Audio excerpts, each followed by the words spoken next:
Halo sobat sedulur semuanya. Selamat datang di channel favorit Anda, Gosip Artis Terbaru. Kali ini kami akan menyampaikan berita politik maupun berita selebritis. Semoga berita yang kami sampaikan bermanfaat. Jangan lupa ya guys, like, share, dan subscribe-nya agar tidak ketinggalan berita terbaru dari kami. Terima kasih. Ucapan Luhut benar, berita didikte Xi Jinping. Ini buktinya. Menteri Koordinator Bidang Kemaritiman dan Investasi, Menko Marves, Luhut Binsar Panjaitan ternyata berkata benar bahwa Indonesia saat ini tidak didikte oleh negara manapun termasuk China yang dipimpin oleh Xi Jinping. Bukti terbarunya, Presiden RI Joko Widodo, Jokowi, terus mengeluarkan kebijakan-kebijakan yang justru menekan China.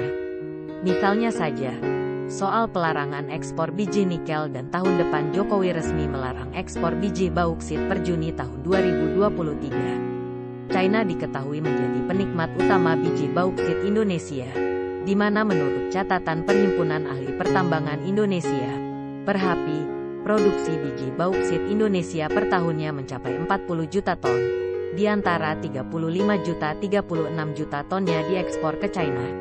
Negara pengimpor biji bauksit Indonesia saat ini adalah China, sehingga apabila pelarangan ekspor dilakukan tahun 2023 maka bisa dipastikan China yang akan dirugikan karena pabriknya akan mengalami kekurangan stok biji bauksit yang akan diolah.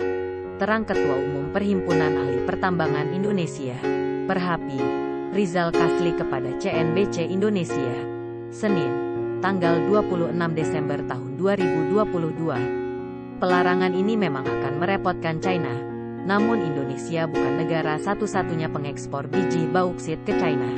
Di antaranya ada Australia, Brazil, Guinea, Vietnam.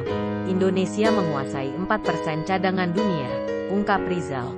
Dari hasil ekspor biji bauksit Indonesia itu, industri Cina mempergunakannya untuk menghasilkan produk antara intermediate product, alumina dalam bentuk smelter grade alumina, SGA, dan chemical grade alumina, CGA, yang kemudian dapat diolah kembali menjadi ingot aluminium dan bahan-bahan kimia untuk menghasilkan produk-produk manufaktur lainnya seperti blok mesin kendaraan, konstruksi, peralatan rumah tangga, ungkap Rizal.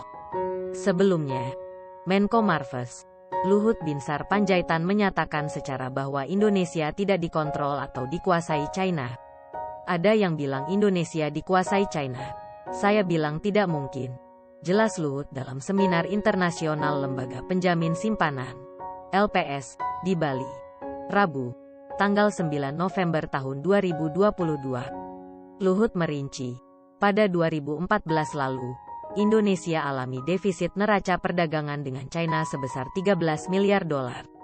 Pada 2019 naik menjadi 17 miliar dolar dan 2021 turun menjadi 2,5 miliar dolar.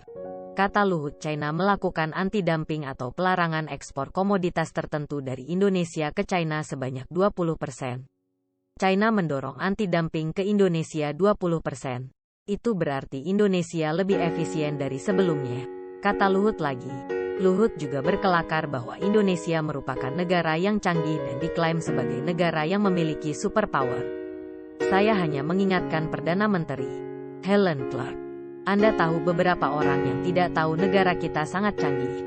Anda tahu sangat kuat. Canggih adalah lelucon di Indonesia, ucapnya. Adapun saat ini, industri hilirisasi juga terus dilakukan oleh Indonesia. Sebelum adanya hilirisasi, pada 2015 Indonesia melakukan ekspor nikel ore dengan hanya mengantongi 1,2 miliar dolar, dan kemudian meroket hingga 20,9 miliar dolar pada 2021. Namun, dengan adanya hilirisasi, Luhut optimistis, dari hilirisasi ini, Indonesia dapat meraup keuntungan hingga 28 miliar dolar. Tahun ini kita percaya kita bisa tumbuh sekira 28 miliar dolar. Dulu kami merencanakan target kami 30 miliar dolar.